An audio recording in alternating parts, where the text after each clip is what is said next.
Olá, você está no Pode Agir Mais, o podcast da Autossuficiência Brasil. Olá pessoal, sejam todos muito bem-vindos a mais esse episódio do Pode Agir Mais, o seu canal de podcast, o canal de podcast da Autossuficiência Brasil. Eu sou Paulo de Araújo, estamos lá no canal da Autossuficiência Brasil no YouTube e também nas principais plataformas de podcast do país. Aqui nós falamos sobre educação, sobre carreira, sobre finanças, saúde emocional, empreendedorismo, projetos humanitários, que vai ser o nosso tópico de hoje, e muitas outras coisas importantes para te inspirar, para te agir cada vez, para que você haja cada vez mais na sua vida e tenha cada vez mais sucesso. Para me ajudar no nosso episódio de hoje, eu tenho aqui comigo a Milena Schellenberg. Tudo bem, Milena? Oi, Paulo, tudo bem? Seja muito bem-vinda. Obrigada. Animada para esse episódio de hoje, Milena? Muito, Paulo. Literalmente vesti a camisa hoje. Eu estou vendo que você vestiu a camisa dos serviços humanitários da igreja, muito legal isso, e eu sei que você tem um carinho especial pelo assunto que nós vamos tratar hoje, por esse projeto, e acho que o público vai gostar bastante, Milena. Você sabia, Milena, que existe uma condição em muitas crianças chamada lábio leporino? Nós vamos falar sobre esse assunto hoje. Uma simples cirurgia, ela pode mudar muitas vezes não só o rosto de uma criança, mas todo o futuro dessa criança. Não sei se vocês já ouviram falar, mas a Operação Sorriso faz exatamente isso, levando esperança e novas oportunidades para crianças, Milena, que nascem com um filho com os lábios leporinos e fenda palatina. A nossa entrevistada hoje, ela vai nos contar sobre o trabalho extraordinário que a ONG Operação Sorriso realiza aqui no Brasil e em várias outras partes do mundo, como eles conseguem transformar vidas em diferentes partes do nosso país e o que realmente acontece por trás das campanhas e das cirurgias. Então, pessoal, vocês que estão nos ouvindo, nos assistindo, preparem-se para uma conversa emocionante, cheia de histórias e também entendimento sobre o impacto dessas ações na vida de milhares de famílias. E quem sabe você aí em casa pode descobrir como ajudar a transformar sorrisos também. Lembrando aqui que no canal da Autossuficiência Brasil, lá no YouTube, nós temos alguns vídeos de projetos que a igreja apoiou, a Operação Sorriso, e alguns vídeos são imperdíveis, vocês vão gostar muito.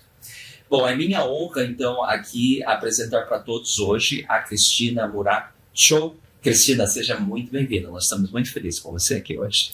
Eu estou muito feliz, Paulo. Muito obrigada pela recepção. Milena, muito bom revê-la. Eu, como diretora executiva da Operação Sorriso aqui no Brasil, me sinto sempre muito honrada e muito feliz de estar conversando com vocês, com a igreja, que tem nos apoiado já há alguns anos. Sim. E graças a essa parceria a gente conseguiu atingir muitas crianças, muitas famílias, principalmente nos estados do norte e do nordeste do país. Excelente, nós vamos falar um pouquinho sobre isso daqui a pouco. Eu vou apresentar para vocês então a Cristina, ela é diretora executiva da Operação Sorriso aqui no Brasil, uma das maiores organizações humanitárias, médicas, voluntárias do mundo. A ONG, conhecida internacionalmente como Operação Sorriso, e o nome já fala tudo, né? Oferece atendimento gratuito para crianças e adultos com fissuras, como lábios leporinos e fenda palatina, realizando cirurgias que transformam vidas. Sob a liderança da Cristina, a Operação Sorriso no Brasil já realizou mais de 4.500 cirurgias desde 1997, é muita gente com a vida mudada, mobilizando equipes voluntárias para missões em várias regiões aqui do país. A Cristina também atua fortemente na gestão de programas que combinam atendimento médico com desenvolvimento local, treinando profissionais de saúde nas regiões atendidas, além, pessoal, de apoiar iniciativas de pesquisa genética em parceria com instituições como, por exemplo, a USP, a Universidade de São Paulo. Então, Cristina, novamente seja muito bem-vinda, é um prazer tê-la aqui conosco. Eu gostaria de começar pedindo para você nos explicar com mais detalhes o que é a Operação Sorriso. Também. Bom, a Operação Sorriso, ela é uma organização sem fins lucrativos. Nós existimos já há mais de 40 anos, né? A Operation Smile, que é a nossa a sede, né, da Operação Sorriso, que se encontra no estado da Virgínia, nos Estados Unidos, ela existe já há 40 anos e nós atuamos no mundo inteiro em 36 países. Uau. Exatamente, em todos os continentes. Aqui no Brasil começou quando? No Brasil desde 1997. Nós chegamos aqui em 1997, na época como uma missão cirúrgica que veio para o Nordeste. A primeira missão aconteceu em Fortaleza. Veio o fundador na época, né, já para iniciar esse processo aqui no Brasil. E em 2006 nós nos constituímos como organização sem fins lucrativos, contra o OCIP aqui no país. Mas desde 97 a gente vem atuando, oferecendo cirurgias gratuitas para pessoas com fissura lábio-palatina, ou seja, fenda no lábio ou no palato, como você muito bem explicou na abertura do programa. Então, desde essa época, desde 97, nós já atuamos em 12 estados aqui no Brasil. E hoje, desde 2010, mais ou menos, nós temos focado a nossa atuação nas regiões Norte e Nordeste, onde há uma carência muito grande de serviços. E talvez o número de casos seja maior ou não? Vocês têm uma estatística sobre isso? Então, nós temos uma estatística, como você disse, nós não temos números oficiais, porque essa condição, a condição, né, a fissura lábio-palatina, acho que é muito importante para o seu público também entender como é que ela ocorre, né? Essa é uma das maiores dúvidas que acontece quando as pessoas... Se é uma doença, se é uma condição genética. Exato. Então, a gente diz que ela é uma formação, uma má formação congênita. Ela acontece por volta da 10ª semana de gestação. Ou seja, muitas vezes antes da mãe saber que está grávida. E ela é uma má formação da face, né? Então, no momento em que o feto está se formando, em que os dois ladinhos, né, do rosto a gente é dividido em dois, né? A gente tem 2 olhos, 2 narinas, 2 ouvidos, enfim. Nessa junção ocorre uma falha e ela não se completa nessa área da face. É como se uma parte não grudasse na outra. Exatamente. E isso pode ter 2 motivos. Pelos estudos que nós temos, 30% mais ou menos dos casos são causas genéticas, ou seja, alguém na família também tem uma fissura orompalatina, ou nasceu com uma fissura orompalatina. E vai transmitir isso no gene do bebê. Exatamente. Mas, como você pode ver, mais de 60% não é genético. São causas que a gente chama de ambientais, externas, sociais, externas. Elas são muito variadas. Então, a gente tem estudos, por exemplo, na Bolívia, que identificaram que nas residências em que se tem aquele forno de carvão, tem uma incidência maior de fissura palatina, né? Só por conta da inalação, né, pela mãe da fumaça. Então, a gente tem alguns estudos que estão tentando encontrar quais são os motivos. Mas, assim, na verdade, a gente tem que pensar o seguinte: é uma malformação que acontece muito no início da gestação. Então, muita coisa pode influenciar. O uso de drogas, o uso de álcool, de cigarro, por parte da mãe, acidentes, né? Enfim, uma queda, uma falta de vitamina em algum momento da gestação. Então, por exemplo, na Europa e nos Estados Unidos, uma das prevenções mais comuns é a gestante tomar ácido fólico logo desde o início da gestação. E muitas vezes, já adolescente, já começa a tomar o ácido fólico, uma prevenção, né, a essa condição, e isso realmente tem um impacto na saúde do bebê, né, no desenvolvimento da gestação. Então, as causas são multifatoriais. Então, não dá para a gente dizer assim, culpa da mãe, a mãe não tomou cuidado, teve um problema, ou culpa da genética familiar, porque a genética mesmo tem uma influência de 30% desses casos. Então, se trata realmente de uma condição de uma má formação que pode acontecer em qualquer família, de qualquer estrato social. Entendi. Em termos de estatísticas, Cristina, aqui no Brasil, você saberia dizer, por exemplo, a cada 1000 partos, Sim. qual que é o índice de crianças que nascem com essa malformação? A incidência que nós temos, e esse número que eu tenho é da Organização Mundial de Saúde, que é uma avaliação estatística a partir de estudos pontuais que foram realizados em algumas localidades do país. Amostras. De amostras, exato.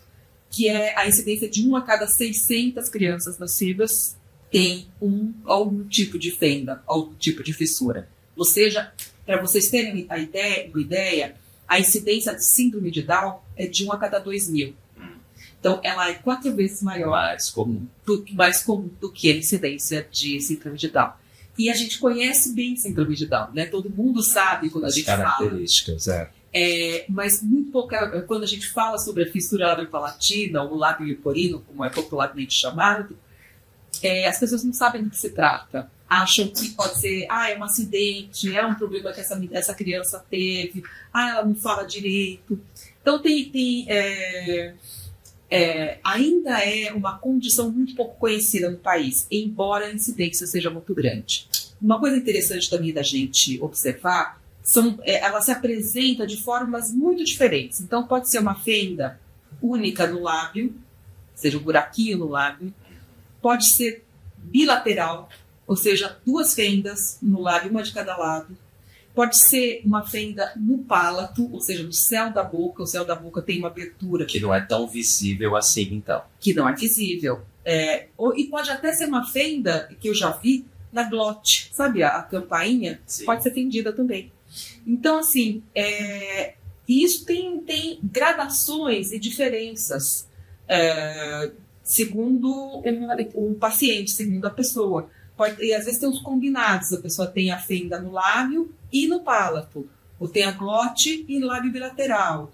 Então, ou não tem nada no lábio. Quando você olha para a pessoa, ela não tem nada, mas ela se expressa mal, ela tem aquela voz fanha, ela não fala direito, e essa pessoa tem uma fenda no palato. Entendi. E é daí que eu gostaria de puxar outra pergunta, e depois vou deixar a Milena fazer algumas perguntas, que ela tem várias também, Cristina. Muitas dessas crianças, as consequências são terríveis em termos de desenvolvimento, da fala, das questões emocionais, do social. É muito comum que às vezes as famílias escondam, infelizmente, os bebês com essa condição.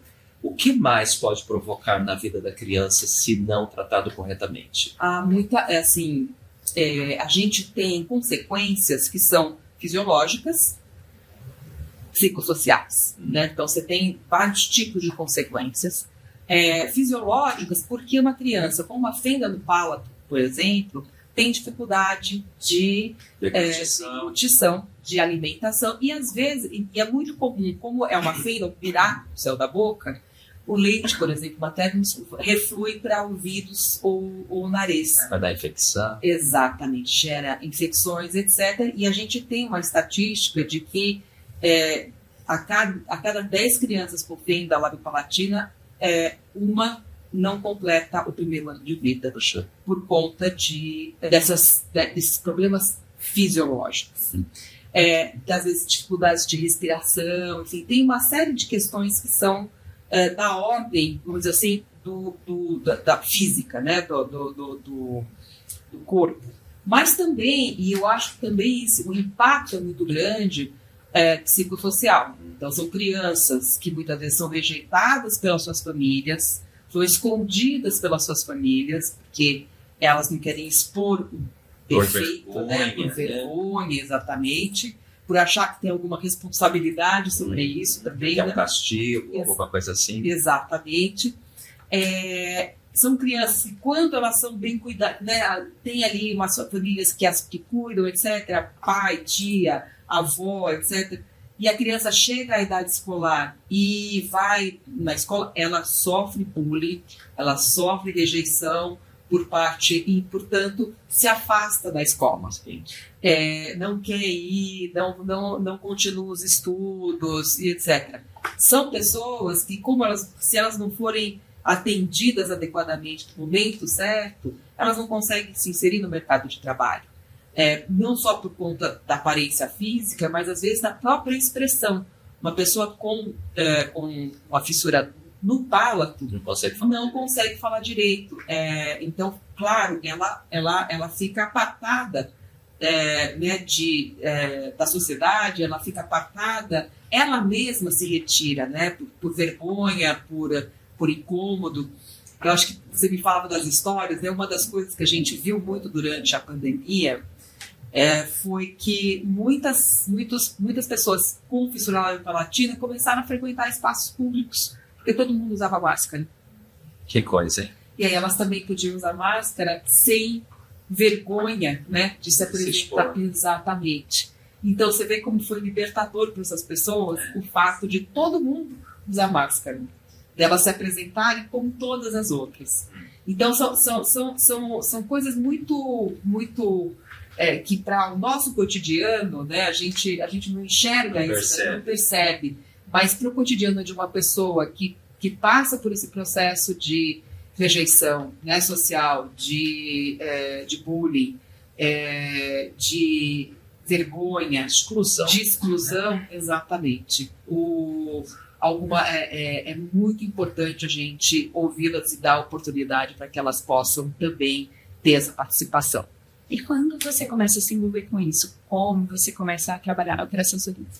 Tá certo. Eu trabalho no setor social, eu trabalho com organizações científicas criativas há já uns 30 anos. Então eu venho atuando na área já há bastante tempo e trabalhei em muitas organizações sem fins lucrativos. Algumas delas vinculadas ao apoio, na verdade, à criança, à infância, né? Então eu trabalhei na Fundação Abrins, uma das organizações nas quais eu atuei, e também atuei na área de saúde. Eu trabalhei no Hospital Sírio-Libanês. No Hospital Sírio-Libanês foi a primeira vez que eu ouvi falar sobre a fissura labial-palatina, por conta de um projeto de uma dentista que fazia parte da equipe do Hospital do Sírio-Libanês e que hoje continua sendo voluntária da Operação Sorriso. Ela tem um trabalho muito bonito de enxerto de célula-tronco na fenda labial em bebês, de forma a ajudar a fechar a fenda antes da cirurgia. Antes da cirurgia, não, logo no nascimento. Logo no nascimento. Nos primeiros meses, exatamente. Então, ela tem um estudo muito... Com resultados bons. Com resultados muito bons. É um processo, você me falava, né, do apoio que a Operação Sorriso oferece também a pesquisa. A gente busca apoiar a pesquisa da Daniela justamente porque é bastante inovadora e ela pode realmente ser... ajudar muito no atendimento e evitar a cirurgia em alguns casos. Então, isso é muito interessante. Então, a partir daí, quando eu saí do Sírio-Libanês, fui convidada a fazer parte, enfim, do processo seletivo para entrar na Operação Sorriso. Isso era no iniciozinho? Não, eu trabalho na Operação Sorriso desde há 5 anos. Ok. Isso, há 5 anos eu atuo, eu entrei em 2019 na Operação Sorriso.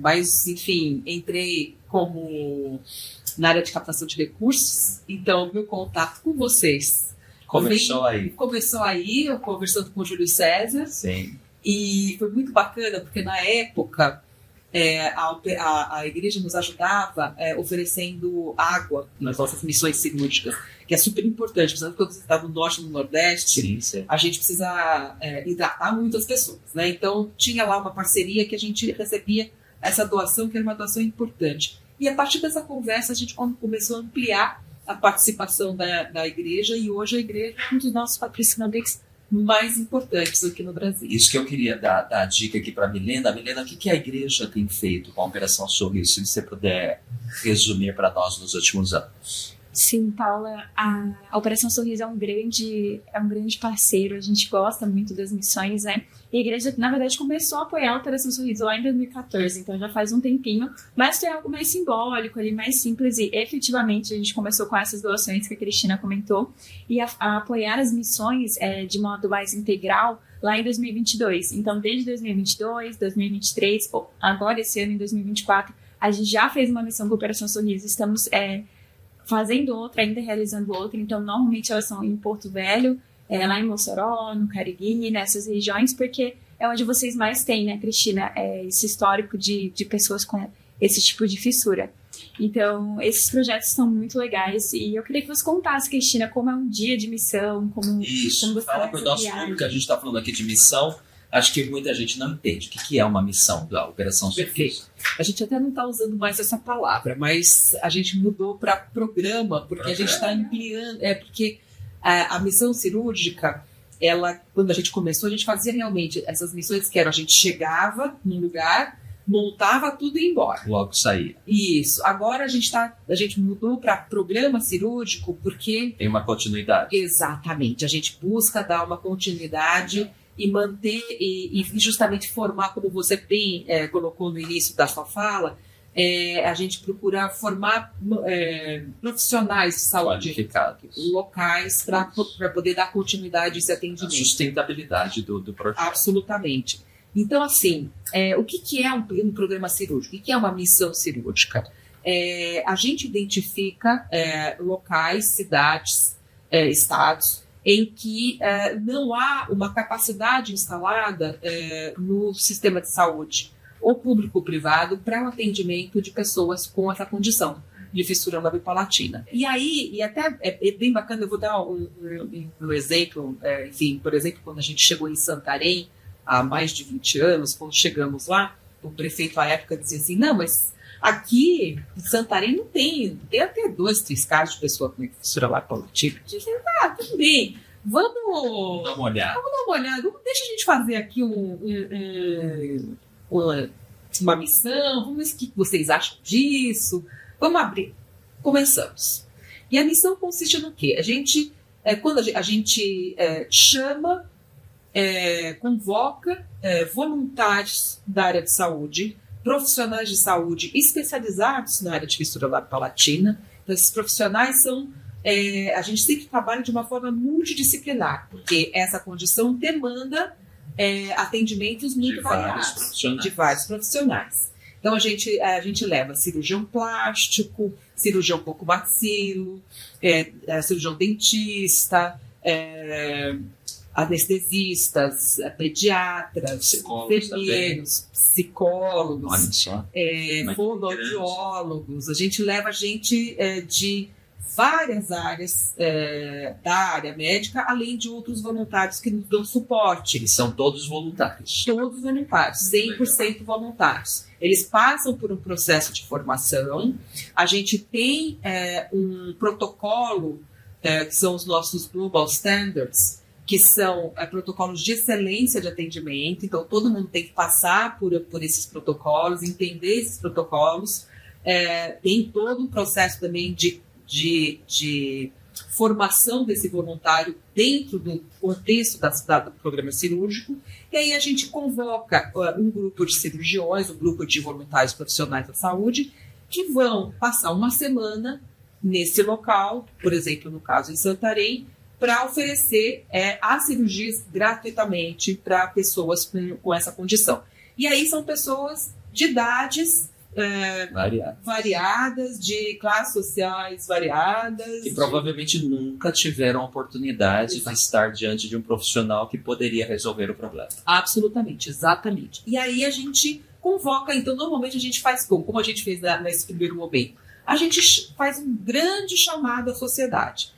Entra no rádio, conversa com as igrejas locais, com a Secretaria de Saúde, Secretaria de Educação, enfim, bota no jornal, na época tinha lambe-lambe, põe no poste, e a gente divulga a existência de cirurgias gratuitas para a fissura labio-palatina, e a gente inclusive põe o desenho do que é para as pessoas poderem reconhecer, porque às vezes a gente não sabe o nome. Exatamente. E aí, naquela oportunidade, Quando a gente abriu as portas, a gente fala assim, vamos chegar no dia tal, que é o dia da triagem, que é o dia em que todo mundo vem e passa por todas as especialidades médicas para uma pré-seleção. E essa pré-seleção, ela não é só uma seleção de quem vai fazer a cirurgia, ela é também o pré-operatório, para a gente checar as condições. Tem uma criança... Tem condições, né, de passar por uma cirurgia. Exatamente. A gente tem muita criança que chega desnutrida. Então, eu não posso fazer uma cirurgia numa criança desnutrida. Porque é uma cirurgia grande. É uma cirurgia grande. Todas anestesia geral, são cirurgia. Então, portanto, a criança precisa chegar numa condição em que ela, exatamente, que ela possa passar por uma cirurgia com anestesia geral. Então, por isso é um pré-operatório, a gente tem exames clínicos, enfim, passa por todo esse processo, essa avaliação, e depois a gente faz uma triagem, considerando, de um lado, quem tem condições físicas, né, para poder passar por uma cirurgia, e se a gente tem um número maior do que as vagas disponíveis... Geralmente acontece? Acontece. Mais gente do que a capacidade de atender. Exatamente. Por isso que a gente está hoje fazendo trabalho... O prefeito não estava certo, né? Não. A primeira vez tinha 200 pessoas na fila. Nossa, muita gente. Muita gente. Para quantas cirurgias, geralmente? Em torno de 50 a 60. Isso em uma semana? Em uma semana. Tá. A gente tem que segurar os médicos, né? Porque eles são voluntários, assim, eles querem fazer o máximo que puder. A gente precisa dizer para eles assim, olha, por hoje já deu. Porque senão eles terminam a semana muito cansados. E aí a qualidade da cirurgia sofre, né? Então a gente tem também padrões muito rigorosos de qualidade. Então aí a gente faz esse processo de triagem, esse processo de seleção. Quando a gente tem mais pessoas do que vagas, a gente tem critérios que a gente aplica para fazer essa seleção, essa escolha, né? E eles são critérios que visam a maior efetividade, quer dizer, aquela cirurgia que vai fazer a maior diferença para essa pessoa, o maior impacto. Então, muitas vezes, o nosso foco são as crianças de cirurgia primária, né? A primeira vez, a criança está na idade certa de receber a primeira cirurgia. Que seria por volta de quantos anos? Quem tem a fenda no lábio é por volta, a partir dos 6 meses de idade, 6, 7, às vezes um pouquinho antes, dependendo das condições fisiológicas da criança, em torno dessa idade. E para o palato, por volta de entre 9 meses a 1 ano de idade, mais ou menos, quando começa a apontar os dentinhos, né? Esse é o momento, porque não adianta a gente fazer a cirurgia muito antes, porque o osso ainda não está formado, exatamente, ainda está muito plástico, né? Então a gente precisa ter o cuidado de fazer uma cirurgia que tenha realmente um bom resultado, né? E muitas vezes a cirurgia de lábio, quando ela é feita na hora certa, no momento certo, é uma cirurgia que demora 40 minutos, 45 minutos e muda a vida dessa criança. Exato. Não tem quase cicatriz, ela tem às vezes uma leve cicatriz no lábio e... Nunca vão perceber. Exatamente. Eles conseguem fazer pelo SUS, por exemplo, a cirurgia, aqueles que não foram atendidos? Então, o que a gente faz? Quando a gente vai nesses lugares, aquelas pessoas que não vão fazer a cirurgia, a gente faz. Triste, né? Ai, é muito triste. É triste pra gente também, a gente já é uma choradeira. Esse dia, quem já teve nos nossos programas cirúrgicos, pergunta pro seu pessoal lá do bem-estar. Né, do bem-estar que já participou no Cariri, em Mossoró, já participou em vários lugares. É um dia que todo mundo chora. Porque a gente queria poder fazer cirurgias para todo mundo, mas a gente tem uma capacidade limitada, né? Então, o que a gente faz com essas outras crianças, ou pessoas, né, às vezes tem adultos, a gente já fez cirurgia em adultos de 70 anos. Olha. Que foi a primeira cirurgia da vida dele, o atendimento da vida dele. Então você pode imaginar que a gente não é um critério de exclusão, sabe, idade, é o contrário, a gente busca atender todas as pessoas. Mas aquelas que a gente não consegue atender por diversos motivos, porque ele não tem condições fisiológicas, precisa meter uma cirurgia, ou porque a gente não tem vagas suficientes, a gente faz um encaminhamento. Então, faz um encaminhamento para os serviços que existem na região, que podem mitigar os problemas. Né? Então, para odontologia, para fonoaudiologia, porque são serviços que ajudam, que melhoram a condição dessa pessoa, e às vezes até serviços que são nutricionais. Então, por exemplo, a criança que está abaixo de peso, a gente encaminha para esses serviços de enfermagem, para o SUS, para o FUAS, né? A gente encaminha para os serviços locais, e essa pessoa já está assim, cadastrada na Operação Sorriso. Então, no ano seguinte, história. Exatamente. No ano seguinte, a gente liga para essas pessoas e fala assim, venha para fazer a triagem, porque às vezes assim, estava com uma gripe, não pode fazer a cirurgia, no ano seguinte também entra na cirurgia. E então por isso que a gente busca sempre, quando a gente vai nas cidades, não se trata mais unicamente de chegar, fazer cirurgias e ir embora. A gente tem se articulado com os poderes locais, ou seja, com as secretarias de saúde, com as secretarias estaduais e municipais de saúde. Temos trabalhado na formação de profissionais locais para que eles possam fazer atendimento prévio e pós-cirúrgico, multidisciplinar. E também, quando a gente tem uma estrutura da cidade, uma estrutura que tem a capacidade cirúrgica, ou seja, um hospital regional, cirurgiões plásticos disponíveis, a gente os convida para participarem e fazerem essa formação, para eles se tornarem também capacitados e poderem desenvolver as cirurgias. Hoje, assim, só para te dar um exemplo, em Rondônia, por exemplo, que a gente começou a atuar também em 2018, mais ou menos, em 2014, mas assim, de uma forma mais intensa em 2018. Hoje, a gente tem 3 cirurgiões plásticos locais de Porto Velho em formação. Um deles já é autônomo e faz cirurgia de lábio e palato muito bem, mas a gente está aprimorando a formação dele, né, estando a aprimorar a formação dele. Já no Hospital Regional, com parceria com núcleos fissurados, que foi fundada a partir da Operação Sorriso, em Rondônia, a gente está previsto para esse ano por volta de 92 cirurgias autônomas, feitas localmente. Legal. Ou seja, já não dependem mais da operação estatal. Exatamente. Que é isso que vocês buscam, que é a autonomia, a sustentabilidade e tudo mais. Agora, uma pergunta que eu fiquei curioso quando a Milena te fez essa pergunta para aquelas pessoas que não conseguem a cirurgia no primeiro momento.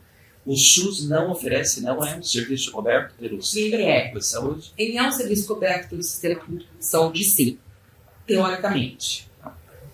Desde que haja pessoas habilitadas para fazer. Se não houver o profissional, não tem. Exatamente. Então, por exemplo... Eu imagino que as pessoas devem ficar anos na fila. O problema maior, e é por isso que a gente está tanto no Norte e no Nordeste, né? E a gente tem trabalhado nos estados em que não há esse serviço. Estimulando, né, o desenvolvimento profissionais desses estados. Então, por exemplo, a gente tem o centro de atendimento muito bom, que por muitos anos foi o único lugar que se fazia essa cirurgia no Brasil, que é o Centro de Bauru, que é muito conhecido, aqui vinculado à Universidade de São Paulo. Então, todo mundo, as pessoas que tinham algum conhecimento pediam os TFDs, os famosos TFDs, não sei se vocês sabem o que é, transferência, é o atendimento fora de domicílio, né? E você pode pedir ao SUS, se você não tem a especialidade da sua região, o SUS paga o seu atendimento e a sua transferência, a sua viagem, a sua estadia para um outro estado, para um lugar em que tenha esse tipo de atendimento. Então, durante muitos anos, quem tinha alguma noção se dirigia a Bauru e fazia isso via TFD, indo a Bauru, mas Bauru não aguenta cuidar. A nossa estatística, se a gente for pela estatística, são 360 mil pessoas no país com a FUDIS A estatística de nascimento anual de pessoas com essa condição é de 6 mil pessoas no Brasil por ano. E a pessoa com fissura prolactina, a cirurgia é apenas um passo da reabilitação dela. Como eu falei, é multidisciplinar. Então, você tem a cirurgia, a primeira cirurgia, às vezes a segunda cirurgia, segunda de pala. Depois, às vezes, cirurgia de enxerto ósseo, porque tem uma falha no osso. Você precisa de atendimento odontológico ao longo, né, do crescimento da facial, desenvolvimento do arcada dentário, dos dentes definitivos, etc. Você tem acompanhamento fonoaudiológico, psicológico, tudo isso está envolvido, né, nesse atendimento multidisciplinar. Então, você tem que considerar que essas 6 mil crianças que nascem por ano são 6 mil pacientes que vão ser acompanhados todo o nascimento até a idade adulta, até os 18, 19 anos, às vezes mais. Então, não se trata assim, 6 mil por ano a gente resolve. Não é assim. São 6 mil por ano a cada ano. Né? A gente tem, então, 6 mil, né? E assim vai indo. É um crescimento exponencial da necessidade de atendimento. Então, por isso é tão importante. Então, se ele pergunta se o SUS atende. E tem centros de referência no país. Dos 37 centros de referência que existem no país, 34 estão nos Estados Unidos. Olha só. Então, assim, por isso que a gente está absolutamente supervisional. É isso. E é isso que vocês estão provocando, buscar capacitar novos profissionais em outras regiões do país. Muito legal isso, Mirena. Quais histórias, Cristina, você queria compartilhar com o nosso público que você gosta muito, Cristina? Aliás, enquanto Cristina pensa, eu gostaria aqui de lembrar da história da Vitória, que é membro da igreja, que é lá de Aracaju, que recentemente, alguns meses atrás, passou pela missão que foi em Mossoró. A história dela foi capturada em vídeo, é muito legal, o pessoal entra lá no canal da Autossuficiência Brasil. Vamos colocar na descrição também do vídeo. Isso, vamos colocar na descrição para as pessoas acessarem e ver a mudança na vida da pessoa. Eu acho que essas é muito bom falar. Eu vou contar uma das histórias, não são várias, são inúmeras. Assim, a cada paciente, acho que fica o convite para todo mundo da igreja a trabalhar com voluntário, né, com a gente recebe muitos voluntários da igreja. Inclusive, durante a missão ali, né, eles estavam ajudando a distribuir lanche, a recepcionar as pessoas, a triagem. Apoiar, né, quem tiver as famílias. É muito importante o trabalho que os voluntários da igreja realizam com a gente durante os programas cirúrgicos. Mas eu vou contar uma história pessoal, que eu acho que foi, que é a primeira programa cirúrgica que eu participei, quando eu fui começar a trabalhar aqui na Operação Sorriso, foi em Santarém.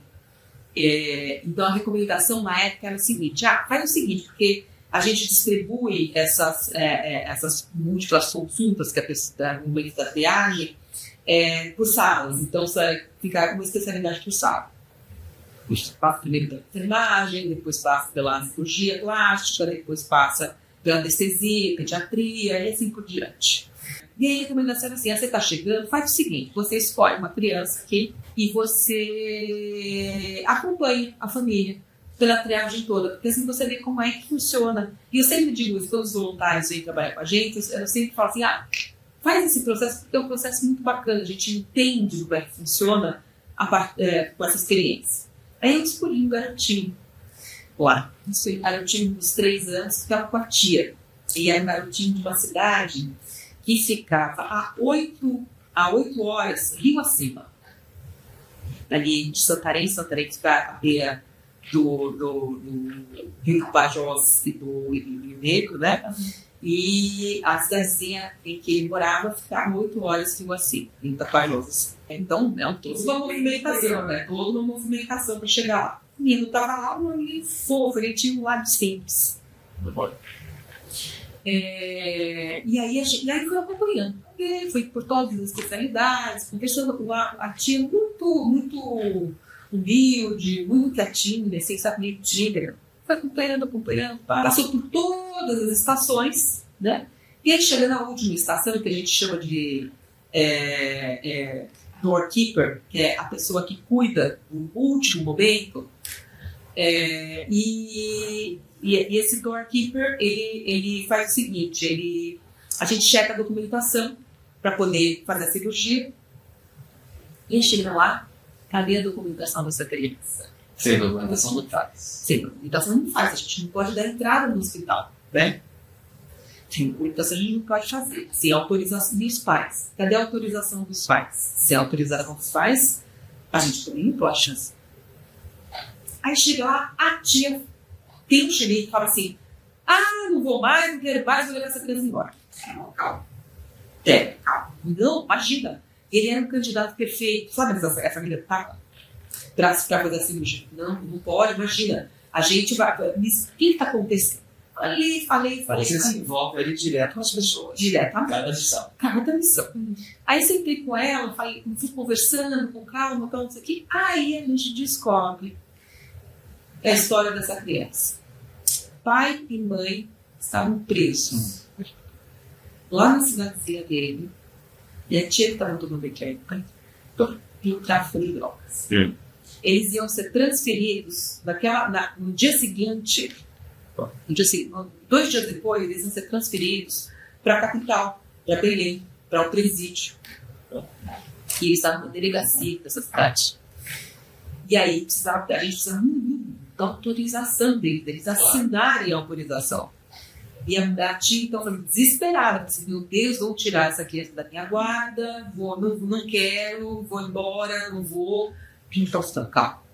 Calma que a gente vai dar um jeito. Aí chamam os voluntários. Toda vez que eu lembro desse momento, porque para mim isso significa muito, mostra muito o que é quando a gente envolve a comunidade inteira em um programa como esse. E era uma menina que era do clube estudantil da cidade de Santarém. Ela falou assim: não, eu conheço a cidade, eu vou. Ela saiu no barco da noite, chegou na porta da delegacia às 6 horas da manhã, esperou o delegado chegar. A gente no telefone do delegado acompanhando. Foi lá, conseguiu assinar a primeira, voltou e trouxe a assinatura, um documento assinado. Isso horas depois, né? Isso foi um dia depois. Ela passou 8 horas de barco para ir. Então foi um barco. Para voltar era mais. Não, para ir era mais tempo, para voltar era menos. Porque tem a coisa da correnteza. Enfim, essa menina praticamente não comeu. Ela não comeu e não dormiu durante 2 dias. Foi ela que trouxe a carta de alforria. O documento que possibilitaria a cirurgia. E esse menino teve sua vida transformada em 45 minutos. Graças à mobilização. Essa é uma das histórias que eu tenho que contar. Essa é uma história que toca muito no coração, porque ela foi aquela que me fez entender qual era o papel que a gente tinha dentro dessas comunidades. E a gente tem várias outras. A gente tem a história uma história que é de outro nível, que é da Dona Maria. Dona Maria, 63 anos. Dona Maria morava no interior de Mossoró. Assim, bem roça. Fiz uma fenda bilateral, 2 lados do lar, e uma fenda grande. Nunca tratada. Casou, teve filhos, teve netos. Uma pessoa alegre, feliz e contente. E veio para Mossoró querendo fazer a cirurgia. Chegou para ela lá e aí, a gente, quando tem esses casos, a gente já pergunta para a pessoa: mas por que você quer fazer a cirurgia agora, né? Depois desse momento todo? Aí ela virou também e falou assim: eu quero poder usar batom. Olha isso. E beijar no marido. E aí a gente fez a cirurgia ficou ótima, ela ficou super feliz. Mas assim, são coisas muito simples, né? A gente tem a história de um menininho também, do Lucas, ele tinha 7, 8 anos. O sonho dele era poder chupar a carne. Sabe? Parecia que ele foi. Para ele era impossível para ele. Era uma coisa que ele não conseguia fazer. E que com a cirurgia, são coisas que parecem. Quantas crianças que a gente tem. Isso, o ex-diretor que estava me contando essa história é de uma mãe que, da criança de 5, 6 anos, nunca tinha ido à escola. Não tinha. Isso foi também não só essa história. E ela fez a cirurgia no dia seguinte da cirurgia. A mãe chegou para ele e falou assim: tô indo matricular só. Ela não tinha nunca matriculado. Então a gente tem várias histórias como essas, de crianças que estão fora da E a cobrança maior está nisso aí, ver vidas transformadas. Isso não quer para você trabalhar em uma organização sem fins lucrativos e numa organização que transforma vidas. Porque tem muita gente que está nos ouvindo ou assistindo, especialmente mais jovens, e gostaria de trabalhar na área social, junto com ONGs. Quais são as recompensas que existem? Eu posso dizer que eu durmo profundamente de olhos fechados, porque Em paz. porque eu sei que assim é difícil, né? Que a gente tem que sair do atrás de recurso, por isso tão importante essa parceria que a gente tem. Vocês que não são só recursos financeiros, é a divulgação que vocês fazem, é o trabalho voluntário que vocês oferecem, né, ao longo. Aliás, melhores tradutores que a gente tem. Muito obrigada. Mas, enfim, a gente é muito trabalho. Todo o trabalho de organizar esses processos, de ir atrás, A logística é enorme.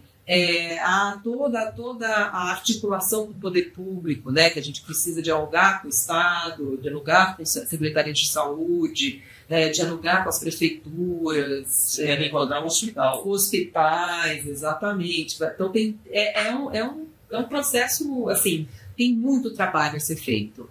Mas os resultados, eles são tão transformadores, e a gente tem voluntários hoje que foram pacientes nossos. Olha só.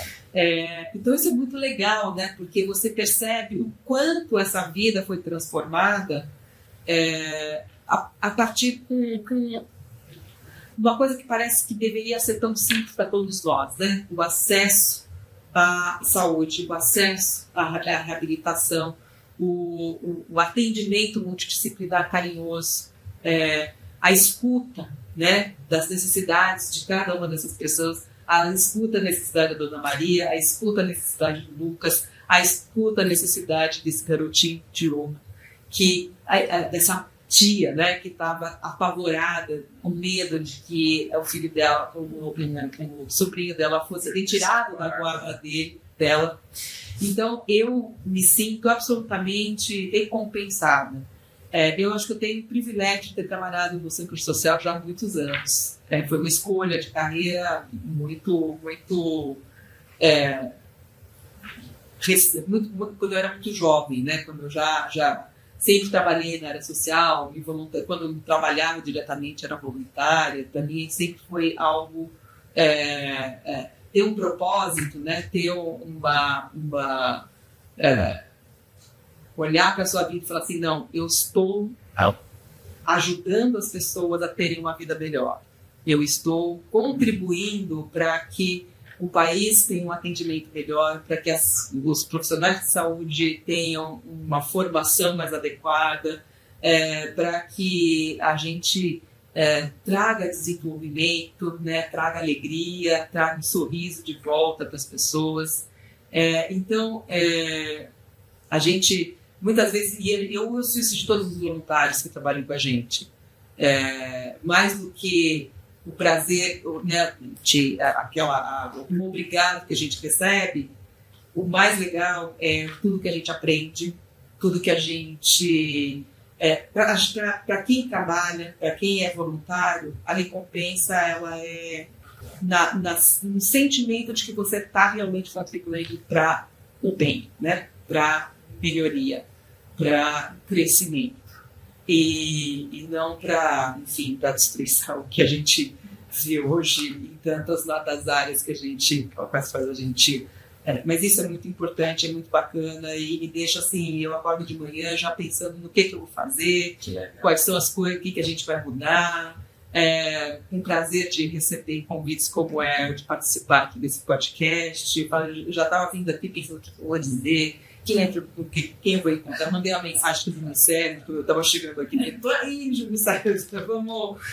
Acho que ele não está aqui, né? Acho que ele não. Aí sim, mas é vai falar. Depois vou dar uma passada, dar um abraço. Sim, mas é muito legal isso. Eu acho que você já estamos indo para a parte final aqui do nosso encontro, mas você traz uma lição de vida, na verdade, especialmente para os mais jovens que estão iniciando carreira, né? Você deve buscar algo que te complete, que te traga um sentido de vida, um propósito na sua vida. E isso vai muito além do dinheiro, simplesmente do salário, que é importante e faz parte, mas assim, não é o todo. Então, ter um propósito de vida, e esse sim é o propósito de ajudar as pessoas, de fazer a diferença na vida de muitas pessoas, é muito louvável. Nós somos muito gratos pelo seu exemplo, por você ter aceitado aqui o nosso convite, Cristina. E também muito legal essa parte que você falou dos voluntários, porque muitas vezes os voluntários trabalham duro e não entendem o impacto que de fato eles causam na vida das pessoas, como trabalho voluntário, seja na Operação Sorriso, seja em qualquer outra coisa. E nós temos vários episódios aqui no Pode Agir Mais que a gente convida as pessoas, né? O voluntariado dos membros da igreja é muito importante, porque nós queremos fazer a diferença na sociedade que nós vivemos, né? Nós temos um projeto no Brasil chamado Mãos Se Ajudam, que é basicamente um projeto de voluntários para vários tipos de ações diferentes. Então, se você está em casa meio perdido, não sabendo exatamente o que fazer, se voluntarie para alguma coisa e a sua vida vai ter um outro propósito, certamente. Milena, está gostando do episódio? Paulo, estou amando. É muito bom compartilhar o mesmo sentimento da Cristina de trabalhar no setor de ajuda humanitária. Para quem quiser também conhecer mais sobre os projetos humanitários da igreja, acontecem diversas ações na área da saúde, da educação. Quando acontece essa parte aqui também, a igreja ela sempre está lá. Para quem quiser conhecer, então, é só acessar autossuficiência.org.br/projetos-humanitários, sem acento. Legal, foi bom se lembrar isso, e também lá nas mídias sociais da Autossuficiência Brasil, no Instagram, no Facebook, no próprio LinkedIn, também no YouTube. Nós temos várias notícias de projetos humanitários que a igreja faz pelo país todo. Somente em 2023 foram 105 projetos humanitários, incluindo resposta a emergências, como você apontou bem, e a parceria com a Operação Sorriso. Foram, acho que, 2 projetos do ano passado e um esse ano, não me lembro exatamente. Por enquanto foi um em Mossoró, e agora vocês vão participar dos projetos que a gente tem em Porto Velho, que acontece em final de outubro e novembro. Excelente. Então, assim, é um grande prazer fazer a diferença na vida das pessoas. Cristina, como que as pessoas podem saber mais da Operação Sorriso, se elas estiverem interessadas, ou até contato seu nas mídias sociais e tudo mais? Então, nós estamos no Instagram, @Operacal Sorriso, né? Bem simples, Operacal Sorriso, vai aparecer a gente lá. A gente também convida as pessoas a entrar no nosso site, que é www.operacalsorriso.org. .org ou .org.br, as duas a gente entra, vocês atingem a mesma página. Mas isso, basicamente é isso. Entrem em contato com a gente, nós estamos disponíveis, nós também temos uma página no Facebook, é só procurar lá a Operação Sorriso Brasil, a gente está também no Facebook, mas a gente responde, a gente atende, estamos à disposição de todos, e eu tenho um enorme prazer, como vocês bem sabem, de entrar em contato e de responder e de esclarecer qualquer dúvida que vocês tenham referente tanto à fissura labiopalatina quanto ao trabalho da Operação Sorriso. E, mais uma vez, convido a todos a participarem. Eu acho que o voluntariado ser voluntário é uma bênção. É realmente algo que nos... Que traz de volta a nossa humanidade. Isso mesmo. E todos precisamos disso. Nós temos uma escritura sagrada no livro de Paulo que diz que quando nós estamos a serviço do nosso próximo, nós estamos a serviço do nosso Deus. Então, servir ao próximo é a mesma coisa que servir a Deus, né? E é uma bênção, como você falou. Cristina Murasco, diretora da Operações Sorriso aqui no Brasil, uma grande alegria ter aqui conosco. Eu gostaria que você deixasse uma mensagem de otimismo para o nosso público. O que mais você poderia falar para motivar as pessoas a servirem como voluntários e de alguma maneira fazerem a diferença na vida dos outros. Eu acho que a gente tem a sorte na nossa organização de ter o nosso propósito, o nosso nome. Nós somos Operação Sorriso. Então, o que a gente quer é colocar um sorriso no rosto das outras pessoas do público que a gente atende. Eu acho que o sorriso, a gente colocar o sorriso no rosto de alguém, nos lábios de alguém, é uma recompensa enorme. É um momento quando uma pessoa sorri pra gente, ela sorri, ela tem confiança, porque ela está feliz, porque ela está se sentindo à vontade, porque ela está alegre. E é isso que a gente gostaria de trazer nos rostos de todas as pessoas com as quais a gente se relaciona. Então, venha ser voluntário e trazer muitos sorrisos para dentro da sua vida. Muito legal ter lançado o convite aí da Cristina. Obrigado, novamente, Cristina. Milena, você tem um presente para a Cristina? Temos, Paulo. Temos uma caneca do nosso podcast, Cristina. Essa caneca Para você levar, você colocar no lugar visível, para você celebrar, se peça a sua participação especial aqui no Pode Agir Mais. Muito obrigada. Obrigada mesmo. Obrigado, Milena, pela participação, pela ajuda. Obrigado, pessoal, por terem ficado até o final. Compartilhe esse e outros episódios com seus amigos e familiares. E nos encontramos em um próximo episódio do Pode Agir Mais. Muito obrigado e um abraço. Tchau, pessoal. Nos vemos no próximo episódio do Pode Agir Mais. Todos os episódios do Pode Agir Mais estão disponíveis em vídeo no canal do YouTube da Autossuficiência Brasil e em áudio nas principais plataformas de podcast do Brasil.